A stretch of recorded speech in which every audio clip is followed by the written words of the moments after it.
ফিৰ হেৰাফেৰীৰ অনুৰাধাৰ পুৰুষ ভাৰ্জন চামগুৰিত অনুৰাধাৰ দৰে এই দুই বেজে ৰামঠগন দিলে চামগুৰিৰ দুটা পৰিয়ালক কাহিনী কম তাৰ পূৰ্বে এই দৃশ্য চাওক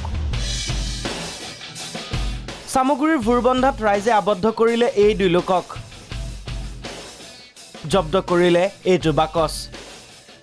এইটো আকৌ কোনো এলাপেচা বাকচ নহয় এই বাকচটোৰ ভিতৰত যদি 1 লাখ টকা হয় বা 2 লাখ টকা হৈ যায় আপুনি মই হাঁহিম কিন্তু সেই পৰিয়াল দুটাই বিশ্বাস কৰি ললে এই দুই বেজে খবৰ ললে পৰিয়াল দুটাৰ কি আছে